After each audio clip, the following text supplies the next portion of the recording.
एक आलिम होने के नाते मेरे चेहरे पर सुन्नत रसूल है, सर पे टोपी है, खुदा की कसम खा के कहता हूं असद साहब ना कल बीजेपी की बी टीम थे, ना आज है और ना कभी रहेंगे। असद साहब एक सच्चे सिपाही हैं। भारत की सरजमीन पर नहीं, दुनिया में किसी की ताकत नहीं है जो सुल्तान सलाहुद्दीन ओवैसी के बेटे को खरीद सके। दुनिया में किसी की ताकत नहीं है इस अजीम वकार अहमियत रखने वाले इंसानियत को खरीद सके। ये इल्जाम गलत है, सरासर गलत है। अरे 25 करोड़ में किसके विधायक बिकते हैं? ध्यान रखो आप। कोई कहते हैं बीटी में, राजस्थान में विधानसभा के चुनाव 2018 में हुए थे। राजस्थान में कांग्रेस की सरकार बनी, उसके सिर्फ 5 महीने बाद में चुनाव होते हैं वापस।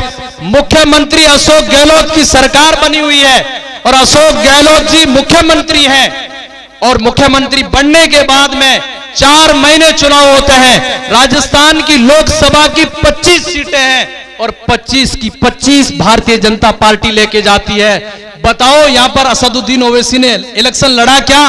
फिर आप क्यों नहीं जीते? एक बताओ क्यों नहीं जीते? 25 सीटें क्यों चली गई? अभी नागालैंड के अंदर और एक दूसरा राज्य वहां पर चुनाव हुए, असद साहब तो नहीं गए, फिर आप गायब क्यों हो गए? गुजरात में आप जो पिछला सेशन था उसमें सारे आपके एमएलए बिक जाते हैं, गोवा में बिक जाते हैं। एक राज्य ऐसा है जहां पर कांग्रेस पार्टी के 16 या 17 एमएलए बन गए और भारतीय जनता पार्टी के 12।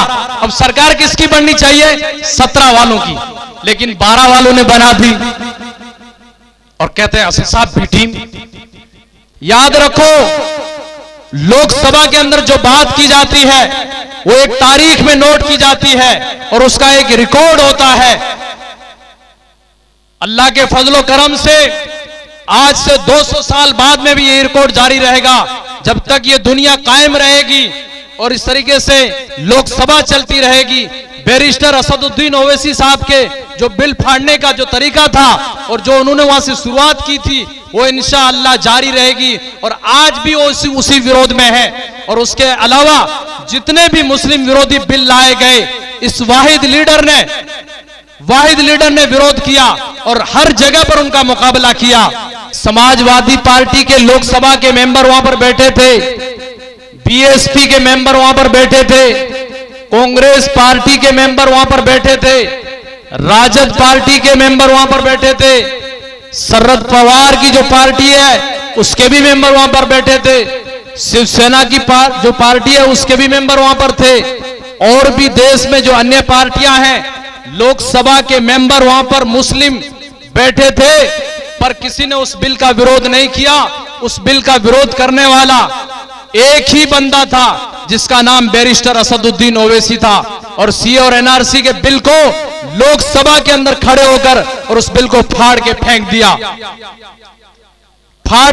दिया और हर मुस्लिम मसाइल पर बोले हमारी लड़ाई मसाइल की है और मसाइल पर हम कल भी लड़ रहे थे और आज भी लड़ रहे हैं और इंशाअल्लाह आने वाला कल भी लड़ेंगे।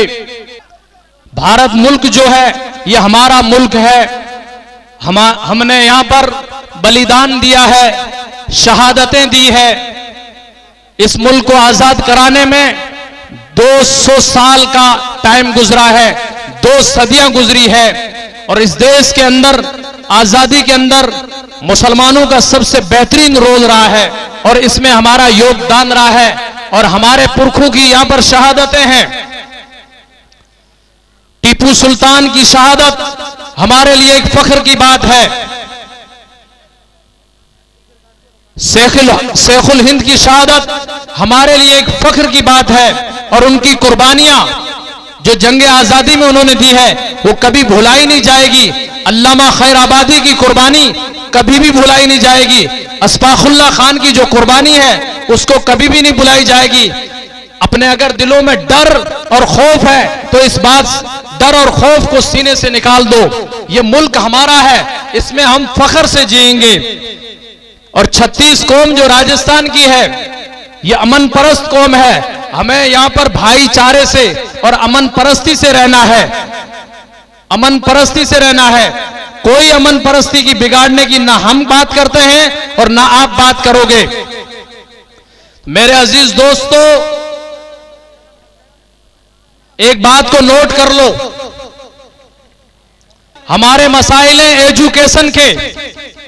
आज हमें शिक्षा की जरूरत है, शिक्षा में हमें पीछे छोड़ा जा रहा है। स्कूलें बना दी पर उसमें टीचर नियुक्त नहीं किए हैं। कई स्कूलें ऐसी पड़ी है जिसमें टीचर नहीं है। ये हमारे जायज मसले हैं। आज हम बच्चे और बच्चियों को पढ़ाना चाहते हैं पर टीचर ना होने की वजह से हमारे बच्चे नहीं पढ़ पाते हैं। आज हमें मदरसे की तालीम की जरूरत है तो फिर हमें दुनियावी तालीम की भी जरूरत है। हमें एक आलिम की जरूरत है, एक हाफिज की जरूरत है, एक कारी की जरूरत है। तो उसके साथ साथ में हमारा ख्वाब यह है कि हमें एक कलेक्टर आईएएस की भी जरूरत है और आईपीएस एसपी की भी जरूरत है, आरएस ऑफिसर की भी जरूरत है और वीडियो आईएन जयन एक्शन ग्राम सेवक पटवारी की भी जरूरत है। हमारा भी सपना है कि हम मुल्क के अंदर बरोबरी के हिस्सेदार बने। आप एजुकेशन को, आप हमें एजुकेशन दो। हम आपसे धन दौलत नहीं मांग रहे हैं, हम एजुकेशन मांग रहे हैं, हम शिक्षा मांग रहे हैं, हम तालीम मांग रहे हैं। जो हमारे साथ में तालीम की बिना पर ज्यादती की जा रही है, ये ज्यादती नहीं चलेगी। हमें तालीम की जरूरत है। असद साहब का मकसद है जो पिछड़े लोग हैं, शोषित, वंचित, अगड़े, पिछड़े और दलित और मुस्लिम, इन सबको आगे लाना और बरोबर का हकदार बनाना। ये फालतू के हैं ए बी टीम, ये फालतू के हैं इल्जाम। जो आदमी मजबूत होता है तो फिर उसका हम मुकाबला नहीं कर पाते हैं तो उस पर झूठे इल्जाम लगाते हैं और इल्जाम लगाने से कोई फर्क नहीं पड़ता, कोई फर्क नहीं पड़ता। जितने इल्जाम लगाओगे उतने ही हमारी क़यादत मजबूत होती जाएगी। वो कोई मामूली शख्सियत नहीं है, भारत की बेहतरीन पार्लियामेंट के मेंबर है। मैंने मेरी तारीख में और जितना पढ़ा है, असद साहब जैसा स्पीकर और बोलने वाला व्यक्ति और हक बात कहने वाला और सच्चाई को बयान करने वाला मैंने कभी देखा नहीं है। इसलिए मुझे फख्र है मेरे कायद पर, आज भी फख्र है और इंशाअल्लाह कल भी फख्र रहेगा। और इनके बाप ने इनकी परवरिश इस तरीके से की है कि आज कहीं भी किसी को सताया जाता है, किसी के साथ में जुल्म ज्यादती होती है, ये बेबाकी से आवाज को उठाते हैं। देश के प्रधानमंत्री के सामने ये आवाज को बुलंद करते हैं, देश के गृह मंत्री के सामने आवाज को बुलंद करते हैं। भारत की लोकसभा में 6 मिनट के लिए खड़े होते हैं और 6 मिनट में पूरे हिंदुस्तान की बात रख लेते हैं। तो हम दुआ करें अल्लाह इनकी जिंदगी में बरकत दे, इनकी उम्र में बरकत दे।